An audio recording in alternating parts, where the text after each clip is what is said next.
마가복음 5장 21절에서 24절. 예수께서 배를 타시고 다시 맞은편으로 건너가시니 큰 무리가 그에게로 모이거늘 이에 바닷가에 계시더니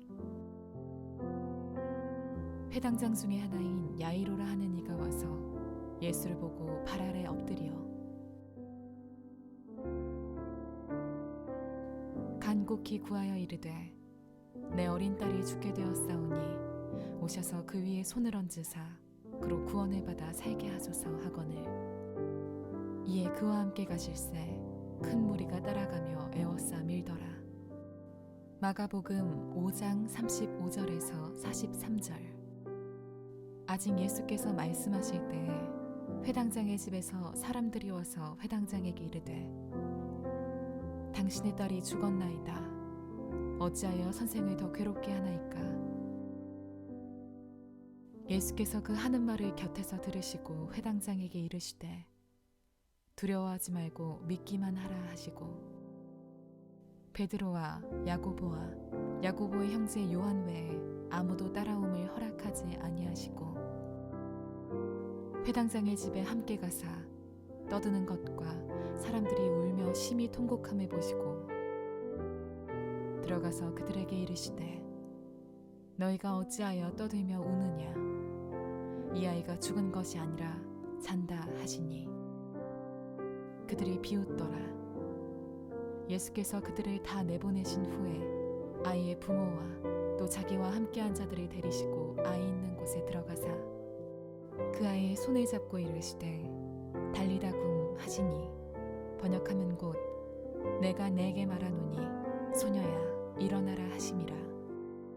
소녀가 곧 일어나서 걸으니 나이가 12살이라. 사람들이 곧 크게 놀라고 놀라거늘 예수께서 이 일을 아무도 알지 못하게 하라고 그들을 많이 경계하시고 이에 소녀에게 먹을 것을 주라 하시니라. 코로나19로 인해서 발생한 현 상황으로 인해서 저희 교회는 당분간 이렇게 모여서 예배드리기는 힘들고 이렇게 영상으로 예배를 드려야 될 것 같습니다. 몇 가지 당부의 말씀을 좀 드리겠습니다. 설교가 마친 이후에 저희 교회 새누리교회 공동 기도문을 저희들이 만들었습니다. 여러분 설교를 다 들으시고 그냥 끝내지 마시고 새누리교회 공동 기도문을 우리 김주현 집사님께서 수고로 녹음해 주셨습니다. 같이 이렇게 기도한 마음으로 기도해 주시면 좋을 것 같습니다. 두 번째는 저에게 연락 오시는 분들이 많은데 제가 이 동영상을 이렇게 편집할 기술과 실력이 되지 않습니다.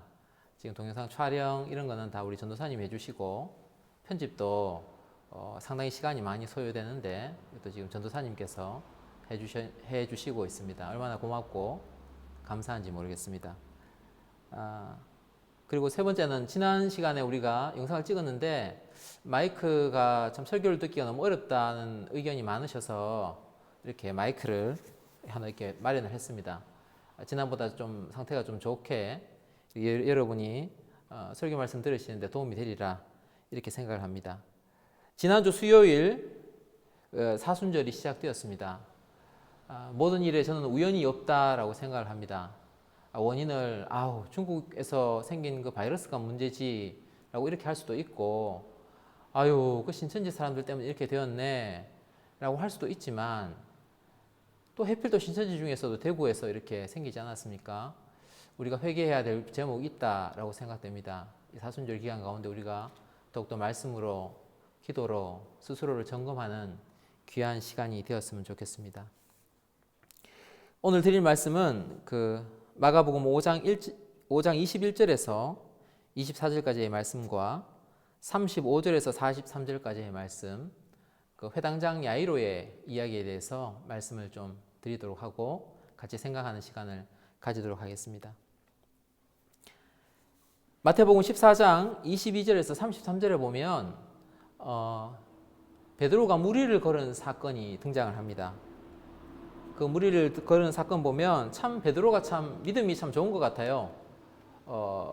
마태복음 14장 28절에 이렇게 기록이 되어 있습니다. 제가 읽어보겠습니다.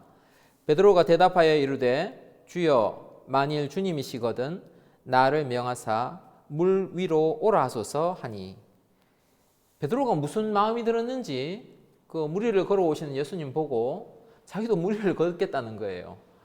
인류 역사상 물 위를 걸은 사람이 누가 있습니까? 한 번도 역사에 그런 사람이 없는데 본인이 이렇게 걷겠다는 거예요, 베드로가. 그래서 이제 걷겠다고 하니 주님께서 이렇게 말씀하셨습니다. 마태복음 14장 29절 말씀입니다. 오라 하시니 베드로가 배에서 내려 물 위로 걸어서 예수께로 가되. 물 위를 걸어서 예수님을 향해서 이렇게 가는 거예요. 평평하고 평온한 바다가 아니었습니다. 엄청나게 거센 바람이 불고 풍랑이 일던 그 바다였는데 순간 예수님을 바라보지 않고 베드로가 물에 빠져들어가는 순간이 있었습니다. 마태복음 14장 30절 말씀입니다. 바람을 보고 무서워 빠져가는지라 소리질러 이르되 주여 나를 구원하소서 하니. 예수님을 이렇게 바라보고 있을 때는 물 위를 걸었어요. 주님의 능력에 문제가 있었던 것이 아니고 베드로가 이제 믿음이 있었죠. 그런데 주님을 바라보던 시선을 주님을 바라보지 아니하고 큰 바람이 부는 그 바람 때문에 생긴 큰 파도를 바라보는 그 순간에 베드로가 이렇게 빠진 거예요. 봤을 때 우리가 무엇을 보아야 할지, 우리 안에 있는 두려움이 얼마나 큰 영향을 미치는지 한번 생각해 볼 소지가 있다고 생각됩니다. 영상이 준비가 될 것 같은데요. 오늘 이 뒷면에 띄우진 않았는데 여러분이 보신 영상에 나올 것 같습니다. 우리가 지난 시간에는 그 거라사 지방에서 광인을 치유하신 예수님에 대해서 우리가 살펴보았습니다. 원래 출발점이 가버나움이었는데 거라사로 가셔서 그 광인을 치유하시고 고치시고, 불행하게도 마을 사람들은 거부하였지만 다시 이제 돌아오신 그 위치가 제가 마가복음 5장 21절에 보면 이렇게 되어 있습니다. 예수께서 배를 타시고 다시 맞은편으로 건너가시니 라고 되어 있습니다. 다시 출발하셨던 지점으로 다시 돌아갔다라고 보고 있습니다. 그래서 지금 예수님께서 도착하신 이 장소는 바로 가버나움입니다. 영상을 보시면 저기 그림이 잘 보이시죠? 보시면 저기 중간 약간 위쪽에 있는 유적이 있는데 저기가 바로 가버나움 회당입니다. 가버나움 회당이 자리를 잡고 있고요. 그리고 밑에 보시는 파란색 지게가 갈릴리 호수예요. 그러니까 가버나움 회당이 갈릴리 호수에서 바로 가까운 거예요. 100m도 떨어져 있지 않은 곳이고, 참 신기한 것은 그 가버나움 회당과 갈릴리 호수 사이에 지금 베드로의 집이 지금 위치해 있습니다. 바로 저 자리인 것이죠.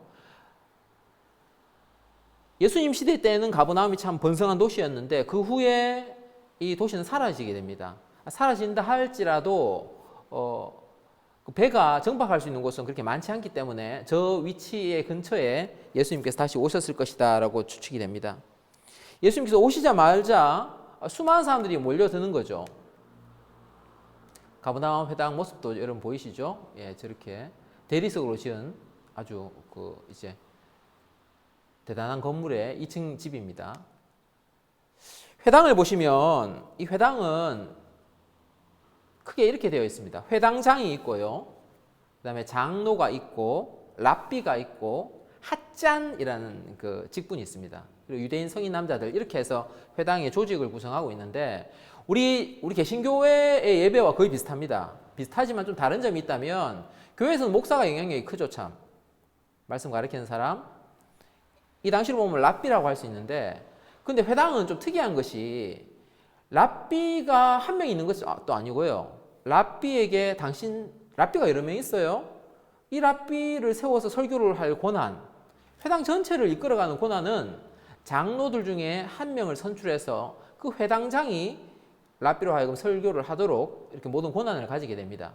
그 회당장이라는 것은 상당한 대단한, 아무나 할 수 있는 게 아니죠. 왜냐하면 이제 가버나움이라는 도시 가운데서 회당이 여러 개 있었던 게 아니기 때문에 상당한 직위를 가졌다, 사회적으로 존경받는 직위였다라는 것을 알 수가 있습니다.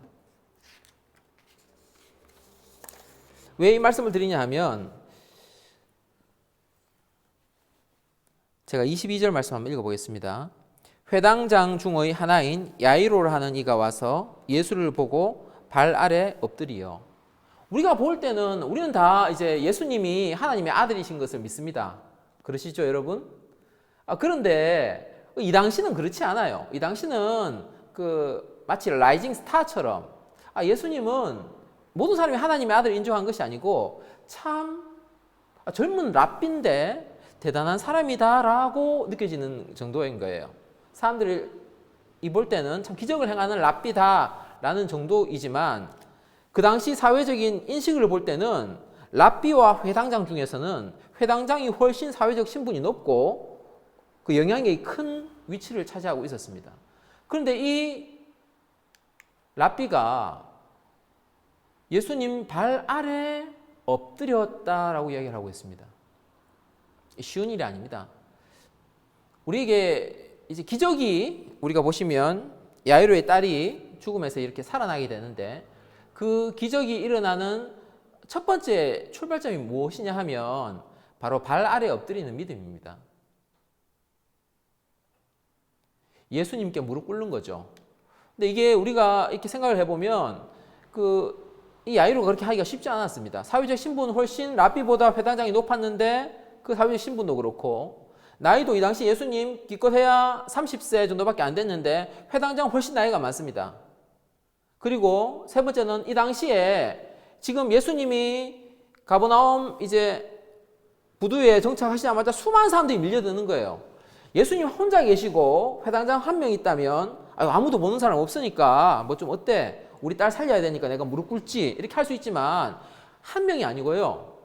여러분 대구로 보시면 서문시장 생각하시면 됩니다. 서울이라 보면 동대문 정도 생각하면 되겠죠. 사람들이 바글바글해요. 바글바글. 모든 사람이 쳐다보고 있는 거예요. 지금 몰려드는 거예요. 구름대처럼. 마치 지하철 만원 지하철처럼 버스가 가득 찬 것처럼 그 많은 사람들이 있는 그곳에서 예수님 앞에 털썩 이렇게 무릎을 꿇는 거예요. 쉽지 않습니다. 왜냐하면 그렇게 하면 그 다음에 자신을 향한 평판이 나요. 소문이 난단 말입니다. 그게 쉽지 않거든요. 유대 사회가 마치 우리나라 옛날에 조선시대처럼 참 이렇게 계급이 나누어져 있던 사회입니다. 거기서 자신이 얼마나 입지가 높으냐 하면 오늘날에 우리 조선시대 때로 말하면 양반보다 더 높은 레벨이라고 볼 수도 있어요. 근데 그런 사람이 그래 새파랗게 젊은 랍비한테 무릎을 꿇라. 암만 급해도 그렇지 라는 평판을 감수하는 거예요. 그럼에도 불구하고 이 랍비가 그렇게 했던 것은 여러분 잘 아시다시피 간절함이 있었기 때문이 아닌가 하는 생각이 듭니다. 여러분 다들 아이들 키우시는 분들은 다 그러시죠? 저도 그럴 때가 있었습니다. 딱 한번 제가 이제 주일날 교회를 예배를 제때 못 간 적이 있습니다. 전도사 할 때 그랬었습니다. 그때 무슨 일이 있었냐 하니까 제 첫째 아이가 다은인데 그 아이가 새벽에 너무 이제 애가 아픈 거예요. 너무 아픈 거예요. 아프니까 그때 저희들이 양평에 살았는데 양평에는 응급실이라고 하죠. 그게 없는 거예요. 없어요. 양평에서는. 경기도 양평 응급실이 근처에 없었어요. 차를 타고 한참 가야 되는 거예요. 서울 쪽으로. 1, 20분 가는 게 아니고 한참을 가야 됐었습니다. 구리까지 가야 되는 거예요. 그때 생각하면 지금도 가슴이 두근두근합니다. 그 아이 때문에 응급실 가느라고 새벽에 교회 예배 시간 그때 못 갔습니다. 주일이었는데 아무것도 생각이 안 나더라고요. 빨리 이 아이 고쳐야 되겠다 이 생각밖에 안 들더라고요. 아마 이 랍비도 그렇지 않았을까. 야이로 입장에서는 자기 딸을 사랑하는 마음이 얼마나 컸을까 한 생각이 들고 그 사랑하는 마음이 너무 크니까 본인이 가지고 있던 그런 모든 사회적 신분, 나이, 사람들의 평판 이걸 내려놓고 예수님 앞에 무릎 꿇으며 나아가는 거죠. 여러분 어떻습니까? 우리 다 이제 이 영상 보시면서 예배 드리죠? 영상 틀어놓고 스마트폰 보시지 않습니까? 정말 우리가 주님 앞에 나아간다고 하면서 기적이 일어나시는 분이 있고 안 일어나시는 분이 있잖아요. 제가 볼 때는 주님은 우리의 중심을 보시니까 우리가 과연 얼마나 이 야이로처럼 간절한 믿음으로 나아가는가 거기에 따라 기적의 출발점이 시작되지 않나라는 생각이 듭니다. 기적을 경험하는 첫 번째 단계, 내가 가진 모든 것을 내려놓고 주님 앞에 무릎을 꿇을 때 그러한 일이 일어나는 줄로 믿습니다. 근데 보시면 그 다음에 우리 이어서 보시는 것이 바로 예수님께서 야이로의 딸을 고치러 가신 것이 아니고 여러분 잘 알다시피 이 사이에는 12해를 혈루병으로 앓는 여인의 이야기가 등장을 합니다. 야이로는 지금 되게 마음이 급해요. 왜냐하면 지금 자기 딸이 이제 곧 죽어가는 거예요. 내일도 아니고 모레도 아니고 곧. 마음이 얼마나 급하겠어요 지금. 급한데 예수님이 그냥 가셔도 괜찮을 판에 그 혈루병 걸린 여인하고 때문에 시간이 지체되는 거예요. 미루어지는 겁니다. 자꾸 시간이. 빨리 가셔야 되는데 빨리 하나님께서 내 문제 해결해 주셔야 되는데 빨리 주님이 내 요구 지금 들어주셔야 되는데 주님은 내 요구 지금 들어주시러 가시는 중간에 지금 멈추어 서셔서 다른 일을 하고 계신 거예요. 다른 일을. 얼마나 답답하겠습니까? 이 말은 안 하지만 주님 이러고 있으실 때가 아닙니다. 지금 이 여인하고 이야기하고 있을 때가 아닙니다. 빨리 우리 애한테 가야 되는데요, 주님. 이런 생각이 들었을 것 같습니다. 와, 원망의 마음도 있었을 것 같고요. 야이로의 마음을 제가 생각해 볼 때 답답한 마음도 들었을 것 같고요. 정말 조급한 마음도 들었을 것 같습니다. 정말 원망하는 마음, 답답한 마음, 그 조급한 마음, 여러분들 아이들 어렸을 때 아빠 보시면 그런 마음 다 느껴보시죠? 그런 마음이 지금 그 야이로 가운데 가득하지 않았나 하는 생각이 듭니다. 설교를 준비하면서 황교진 작가의 그 어머니는 소풍 중이라는 책이 이렇게 여러분 한 번씩 읽어보시면 좋을 것 같습니다. 이분 참 예수님 참 잘 믿으시는 신실하신 분이신데 이분이 대학생 때 이제 대학교를 졸업하고 대학원 건축학과 나오셨는데 대학원을 이렇게 등록을 해놓고 한 학기 정도 다녔을 때라고 기억하고 있습니다.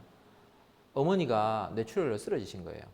쓰러지셔서 곧 이제 일어나시겠지 간절히 기도했답니다. 간절히 기도했는데 역사가 없어요.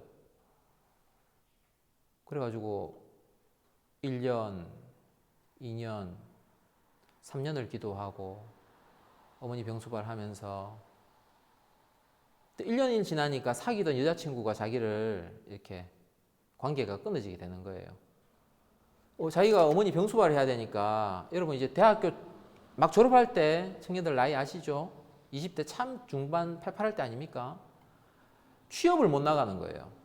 어머님 병간호를 해야 되는데 병원에도 계속 있을 수가 없으니까 집으로 모셔와야 되는 거예요. 병수발을 해야 되는데 식물인간으로 계시니까. 그런데 어머니를 버려둘 수도 없고 기도해도 하나님 응답은 없고 그렇게 무려 7년이라는 시간이 지났다고 합니다. 대학원 등록했던 것도 너무 오랫동안 휴학 기간이 길어지니까 그것도 취소가 되고요. 취업할 데도 없고요. 여자친구는 떠나가고요. 어머니 병수발하고 7년째쯤에 이분이 이렇게 책을 내시게 돼요. 그 이제 있었던 일들을 이렇게 쭉 기록을 해서 그 수필집으로 김영사에서 나왔는데 그것이 이제 어머니는 소풍 중이라는 내용인데 이 책을 내고 나니까 사람들이 그다음부터 연락이 오는 거예요. 연락이 와서 본인이 강연을 다니게 되고 이렇게 책을 보고 이제 어떤 분이 또 연락이 오신 거예요. 자네처럼 이렇게 훌륭한 청년을 내가 우리 회사 직원을 채용하고 싶다는 거예요. 놀라운 일 아닙니까? 괜찮은 직장이랬다 그래요. 또 어떤 날은 또 이제 자원봉사자가 연락이 온 거예요. 당신 어머니를 내가 주말에 이렇게 좀 이렇게 봉사를 하고 싶다고. 여성분이, 젊은 여자가. 그리고 나중에 또 이분하고 결혼을 하게 되고요. 이분이 나중에 이 책 가운데서 이렇게 고백을 하고 있습니다. 식물인간인 엄마를 돌보며 치유된 것은 나였습니다. 라는 이런 이야기를 해요. 본인은 하나님 앞에 기도한 내용이 하나님께 어머니 고쳐달라고 그렇게 기도했는데 주님은 어머니 고쳐주지 아니하시고 본인을 고쳐주셨다는 거예요. 본인의 여러 가지 것들 다 문제들을 주님이 해결해 주셨다라고 고백을 하고 있습니다. 보시면 때때로 우리 앞에 그렇지 않습니까? 저도 그렇고 여러분도 그렇지 않습니까? 우리가 주님께 기도할 때 주님께 간구할 때 바로바로 응답해 주시면 얼마나 좋을까 하는 생각이 듭니다. 바로바로 응답해 주실 때도 있지만 때로는 정말 시간이 지체될 때가 있는 거예요. 황교진 작가는 그러고도 한참 오랫동안 어머니가 깨어나지 않으셨어요. 무려 20년간 나중에 돌보게 되거든요. 정말 이해가 안 되는 거죠. 주님 나한테 왜 이러십니까? 정말 그 기다림의 시간들. 근데 저희 황교진 작가의 고백은 주님이 그 시간 동안에 나를 변화시키셨다는 거예요. 때때로 보시면 주님은 내가 원하는 것을 주지 아니하시고 주님이 원하시는 것을 지금 주는 거예요. 그런 관점에서 본다면 오늘 야이로는 주님께 이렇게 나아온 것 같아요. 내 딸을 고쳐주십시오. 그 마음 주님 아실 텐데 바로 고쳐주시러 가지 아니하시고 이렇게 지체하면 아이가 위급할 거라는 것도 아시지 않았을까라고 생각해요. 예수님이 전능하시니까.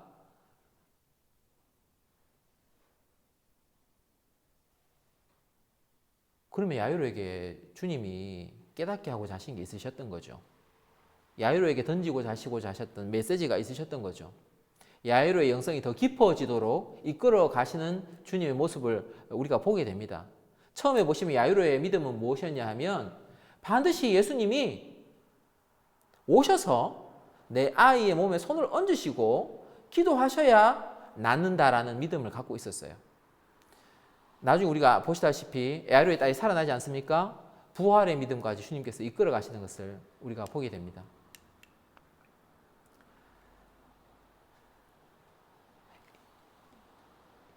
이때 우리 마가복음 5장 35절을 제가 한번 읽어보도록 하겠습니다.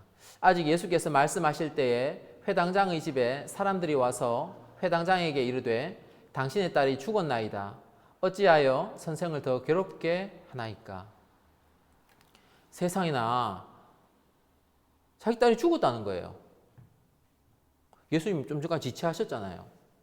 근데 누가 와서 말하는 거예요, 이제. 당신 딸. 예수님께서 그 말씀, 여인과 이야기하시는 그 말이 끝나기 전에 누군가 와서 당신의 딸이 죽었다라고 이야기를 하는 겁니다. 회당장의 마음이 어땠을까? 야이로의 마음이 어땠을까라는 생각이 제가 잠시 이렇게 한번 해보게 됩니다. 와, 그때 어땠을까요, 여러분? 분노가 막 일어나지 않았을까요? 주님 도대체 뭐 하시는 거냐고 지금. 내가 그렇게 내 아이가 다 죽어간다고 이야기하지 않았냐고. 그런데 이렇게 시간 지체하셔가지고 내 아이 죽은 거 아니냐고. 그런 생각 들지 않았을까요? 울분이 막 이렇게 일어나지 않았을까요? 하나님을 향한 원망하는 마음이 일어나지 않았을까요? 그냥 그 자리에 주저앉지 않았을까 하는 생각도 들기도 합니다. 얼마나 아니 너무 충격이 커서 아무 생각이 없었을 수도 있어요. 근데 주님이 이렇게 말씀하시죠. 두려워하지 말고 믿기만 하라 이렇게 말씀하세요. 두려워하지 말고 믿기만 하라. 이런 말씀하셨을 거 봤을 때 야이로가 얼마나 두려웠을까 하는 생각이 듭니다. 자신의 가장 사랑하는 것을 지금 잃어버렸지 않습니까? 그때 느끼는 상실감과 두려움이 그를 지금 사로잡고 있는 것이죠. 마가복음 5장 39절에서 41절을 제가 한번 읽어드리도록 하겠습니다. 들어가서 그들에게 이르시되 너희가 어찌하여 떠들며 우느냐? 이 아이가 죽은 것이 아니라 잔다 하시니 그들이 비웃더라. 예수께서 그들을 다 내보내신 후에 아이의 부모와 또 자기와 함께한 자들을 데리시고 아이 있는 곳으로 들어가사 그 아이의 손을 잡아 이르시되 달리다 굼 하시니 번역하면 곧 내가 내게 말하노니 소녀야 일어나라 하심이라. 달리다 굼 하셨지 않습니까? 소녀야 일어나라 라는 이제 아람어인데 아침에 엄마가 이제 아이들 깨울 때 이 당시에 이제 사회에서 통용됐던 말이라고 해요. 달리다 굼 하면서 이제 아이가 일어나죠. 부활하지 않습니까? 우리가 주목해서 보고 싶은 것은 이거예요. 지금 아이가 죽었다라는 소식이 있고 예수님께서 아이를 살리신 부활의 사건이 있는데 이 두 메시지 가운데에 주님이 하신 말씀은 이거예요. 두려워하지 말고 믿기만 하라라고 말씀하세요. 두려워하지 말고 믿기만 하라.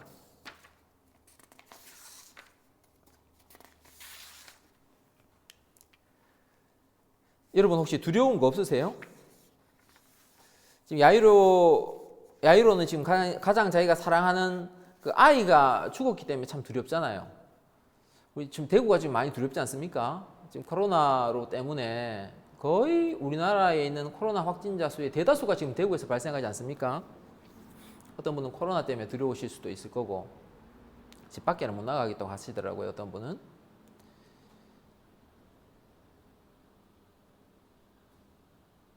다 누구나 두려운 것들이 있습니다.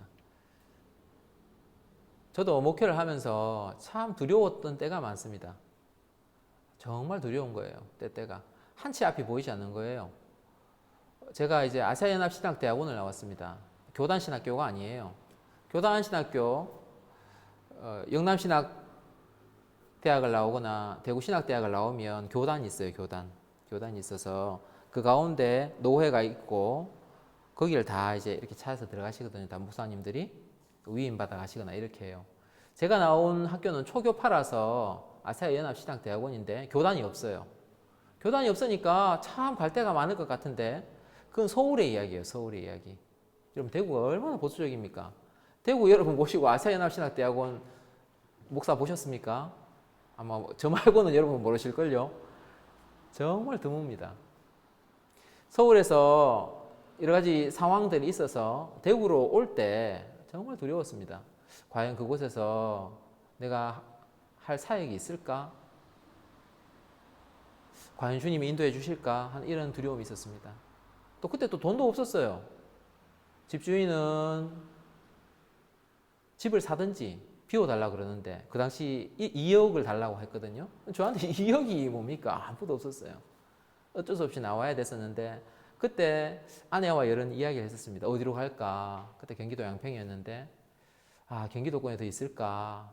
아니면 또 다른 곳으로 갈까? 기도 중에 하나님 그런 마음 주시는 거예요. 대구로 가야 될 것 같다. 그런데 이제 아무도 오라는 사람 없는 거예요. 이때로 참 정말 두렵습니다. 그런데 여러분 오늘 우리가 한번 생각해 보고 싶은 것은 믿음이에요. 믿음. 과연 뭐가 믿음일까?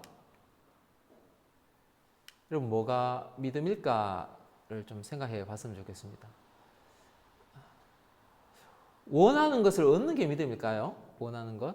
내가 원하는 거 막 기도해서 얻어낸다. 그것도 물론 믿음이라고 할 수 있겠죠. 긍정적인 마인드, 모든 것을 긍정적으로 바라보자. 어쩌면 잘 되겠지. 그것이 과연 믿음일까요? 늘 우리가 자주 듣던 positive thinking, 적극적 사고방식, 이게 믿음일까요? 또 오늘 본문은 뭐라고 말씀하세요?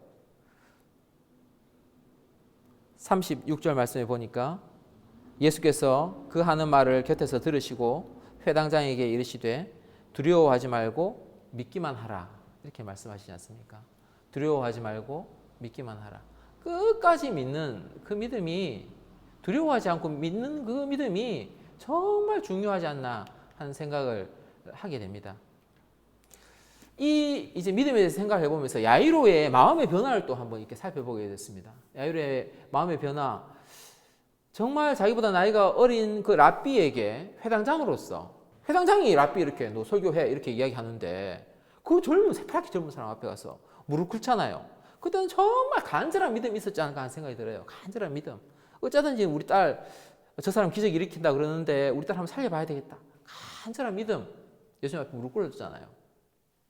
예수님께서 못 간다 안 하시고 같이 이제 동행하실 때 얼마나 기분이 좋았을까 하는 생각이 들어요. 막 이렇게 믿음은 모르겠고 일단 기분이 정말 이제 되는구나 라는 기쁨이 충만하지 않았을까 하는 생각이 들어요.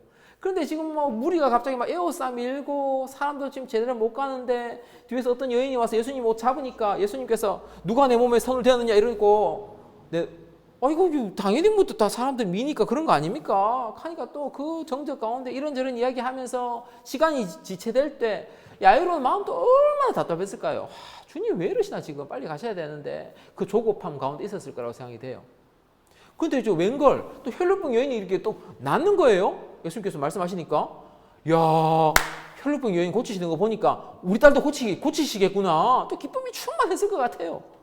충만한 것도 잠시 또 와서 이야기하잖아요. 당신 딸 죽었다고. 또 얼마나 절망 가운데 있었겠습니까? 이 야이로의 마음의 상태는 제가 유추해 보건데 이 롤러코스터를 타는 것 같아요. 좋았다가 나빴다가 이렇게 막 지금 시간이 불과 얼마 되지 않는 사이에 이거 왔다 갔다 하는 거예요. 그러면 우리가 하나 바라보아야 될 것은 우리의 상태가 믿음을 증언하는 것일까요? 예수님은 어떠세요? 예수님은 전혀 변화가 없으시지 않습니까? 옆에서 이 야이로 옆에서 묵묵하게 서 계시지 않습니까? 우리의 믿음을 뭘로 봐야 될까요? 저는 이 주님을 바라보는 것이 믿음이 아닌가 이렇게 생각을 해보게 됩니다. 끝까지 믿는 믿음이 끝까지 주님을 바라보고 믿는 것이 믿음이 아닌가라는 생각이 듭니다. 근데 이 단어를 적으면서도 저도 나도 과연 이렇게 할 수 있을까 하는 생각이 좀 들기도 했어요. 정리하다 보니까 난 정말 끝까지 믿을 수 있을까? 지금 야이로의 순간에서 지금 끝까지 믿음을 너 끝까지 믿어라 라고 말씀하시는 이 순간은 그냥 순간이 아니고 자기가 가장 사랑하는 딸이 죽었을 그 상황인 거예요. 오늘날로 치면 여러분 가장 중요하게 여기시는 재산 많으신 분 같은 경우에는 여러분 정말 평생 벌어서 모아놓은 5층짜리 빌딩 날릴 때 그럼에도 불구하고 예수님 믿을 수 있겠습니까? 정말 내가 가장 사랑하는 사람을 내가 잃어버렸을 때 그럼에도 불구하고 주님을 믿으실 수 있겠습니까? 그거 지금 이야기하시는 거거든요. 끝까지 믿으라고 이야기하시는 거예요, 지금. 이게 차츰 이게 좋아지는 게 아니고요. 처음에 정말 기대가 컸었는데 그 기대가 확 무너지고 다 끝난 것처럼 보이고 주변 사람들 곡해요, 벌써 막. 곡하고 어떻게 그렇게 빨리 소문을 들었는지 와서 곡하는 사람들이 아이고 다 죽었다고 곡하는 그 상황 다 끝났다 이제 아이고 다 때려치우자 이제 끝났다 예수 믿기 뭐 믿노 내가 지금 끝났네 이렇게 말할 수 있는 상황이잖아요. 근데 주님이 도전하시잖아요. 두려워하지 말고 믿기만 하라. 저에게 이렇게 말씀하시는 것 같아요. 이경수 목사야, 다 끝났다고 생각하는 그 상황 가운데 너는 나를 믿을 수 있겠니? 네가 정말 가장 아끼는 것을 잃어버리는 그 순간, 네가 진짜 사랑하는 사람을 잃어버린 그 순간에도 믿음을 잃지 않고 나를 바라볼 수 있겠니? 라고 물으시는 것 같은 거예요. 설교 준비하다가 머리는 알겠어요. 머리는 알겠는데 이게 안 되던 거예요. 참 쉽지 않은 거예요. 지금까지는 참 잘 버텨온 것 같아요. 저도 참 두려울 때가 많았습니다. 두려울 때가 많았어요.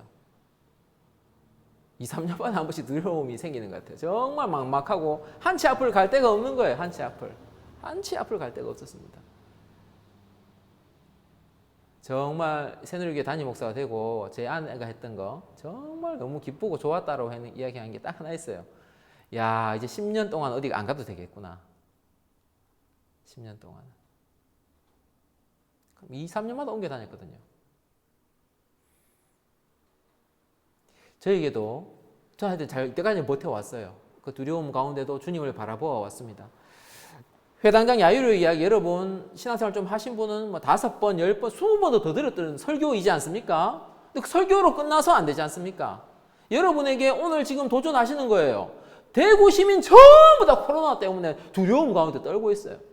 코로나 때문에 경제가 얼마나 망가졌습니까? 자영업 하시는 분들 다 죽겠다고 난린 거예요. 이게 경제적인 어려움 때문에 두려워 떨고 있어요. 다 수많은 사람들이 바이러스 욕하고 중국 사람 욕, 정부의 이 문제들, 그 신천지 사람들 다. 여러분 근데 거기에 마음을 뺏기시면 안 될 것 같고요. 이 상황 가운데도 우리가 이 두려운 상황 가운데서도 내가 과연 주님을 바라보고 주님을 신뢰하고 있는가? 이것이 정말 중요하지 않나 하는 생각이 듭니다. 말씀을 좀 마무리하고자 합니다. 기적이 일어나는 첫 번째 모멘텀이 뭔가? 라고 이야기를 한다면 주님 앞에 무릎을 꿇는 믿음이다 라고 생각을 합니다. 한 번씩 봐요. 많은 분들이 이게 예배 자리에 나오지만 저희 교회는 그런 분이 없지만 예전에 다른 교회에 있어 보면 이런 분들 계세요. 목사님 앞에 설교하시는데 뒤에 이렇게 팔짱 끼고 이렇게 다리 꼬고 이렇게 있는 거예요. 그래 한번 이야기 한번 해봐라 이렇게 있는 거예요. 사회적 지위가 주로 높으시더라고요. 지위가 높으세요. 가진 것도 많으시고. 그렇게 해서 제가 저분이 예수님 만나실까? 정말 우리 마음의 태도가 중요하지 않습니까? 이 회당장 보십시오. 무릎 꿇었을 때 다 내려놓고 주님께 무릎 꿇지 않습니까? 누구에게 주님이 기적을 베푸시나 저는 생각해 봅니다. 다른 분들이 이렇게 말씀하시는 분도 봤어요. 내 교회에 10년 다녔지만 기적 못 봤다. 예수님이 능력이 없으셨을까요? 저는 그게 아니라고 봅니다. 과연 우리의 중심의 태도가 어디 있느냐? 주님 앞에 무릎 꿇는 믿음으로 나아가느냐? 그것이 기적을 일으키는 첫 번째 조건이라고 생각을 합니다. 첫 번째 결론 말씀드렸고요. 두 번째 결론을 말씀드리자면 무릎 꿇는 믿음을 여러분이 가지셨다면 반드시 그 다음에 여러분 앞에 닥치는 것은 무엇이냐면 지체되는 거예요. 주님이 여러분의 기도에 바로바로 응답 안 해주십니다. 반드시 이것을 경험하게 될 거예요. 여러분으로 하여금 하나님 기다리게 하시는 거예요. 여러분의 기도 제목이 바로 응답이 안 되는 거예요. 하나님이 나한테 관심이 없으시나? 그게 아니고요. 주님이 여러분을 지금 변화시키시고 싶은 게 있는 거예요. 여러분에게 영적으로 더 깨닫게 하고 싶으신 게 있는 거고 영적으로 한 단계 더 디벨롭 하기를 원하시는 게 있는 거예요. 그것 때문에 지금 주님이 응답을 안 해주시는 거예요. 야이로의 딸 바로 고쳐주셨으면 야이로는 부활하는 거 몰랐을 거예요. 근데 바로 고쳐주시지 않으심으로 예수님이 지체하심으로 말미암아 야이로는 믿는 사람은 부활이 있구나라는 것을 알게 되지 않습니까? 주님, 저는 그렇게 믿습니다. 우리의 기도에 응답해 주시지 않으시는 것도 당신의 큰 섭리 가운데 있다고 생각이 됩니다. 바로 우리가 이제 깨달아야 될 부분이 있는 거죠. 세 번째 정리하고 싶은 내용은 이것입니다. 두려워하지 않고 끝까지 믿는 믿음, 그것이 믿음의 본질이 아닌가 하는 생각이 듭니다. 여러분, 베드로가 물 위를 걸을 때 엄청난 기적 아닙니까? 물 위 걸어 보신 적은 있습니까? 아무리 이 땅에 유명한 목사님도 물 위로 걸으신 분 없잖아요. 그 대단한 믿음 가지고 있었는데도 불구하고 그 마음 가운데 두려움이 임하기 시작할 때 물속에 빠져가지 않습니까? 그 원리는 똑같은 것 같아요. 우리가 두려움 가운데 사로잡히면 더 이상 하나님 바라보지 못하게 되는 거예요. 끝까지 믿는 믿음. 저도 지금 이렇게 행하고 있습니다. 여러분도 끝까지 믿는 그 믿음 잃지 않으시고 정말 여러분 가장 아끼는 거 잃어버리셨을 때도 여러분 정말 사랑하시는 분 잊어버렸을 때라도 여러분 그때 여러분의 믿음이 증명되는 겁니다. 내가 주님 그러함에도 불구하고 주님을 붙잡겠습니다. 이렇게 나아가는 것이 끝까지 믿는 믿음이고 오늘 이 본문이 우리에게 도전하시는 내용이다라고 생각이 됩니다. 제가 한번 기도드리도록 하겠습니다. 주님, 저희에게 무릎 꿇는 믿음을 허락하여 주옵소서. 주님 앞에 나의 지위와 나의 잘남과 나의 모든 허물을 벗어버리고 주님 앞에 겸손히 무릎 꿇는 마음을 또한 믿음을 허락하여 주옵소서. 주님, 때때로 저희가 원하는 때에 속히 응답되지 않는 기도 제목으로 인해서 주님을 원망하고 불평하였던 것을 용서하여 주옵소서. 당신의 응답이 지체되는 것도 크나큰 당신의 섭리임을 깨달아 주님이 지체하실 때 기다리는 믿음을 허락하여 주옵소서. 주님, 코로나로 인해 저희가 가진 질병으로 인해 경제적인 어려움으로 인해서 여러 가지 자녀의 문제로 인해서 때때로 저희는 두려움에 빠집니다. 주님, 저희가 두려움에 빠지지 않게 붙들어 주옵소서. 주님, 저희가 가진 가장 소중한 것을 잃어버리는 순간에도 내가 사랑하는 사람을 잃어버리는 그 순간에도 끝까지 주님을 믿는 믿음을 저에게 허락하여 주옵소서. 코로나로부터 연로하신 어르신들과 어린아이들을 지켜주시기를 소망합니다. 주님, 사순주를 맞이하여 저희의 믿음이 굳세게 하여 주시고 더욱더 당신을 의지하는 믿음을 허락하여 주옵소서. 예수님의 이름으로 기도드립니다. 아멘.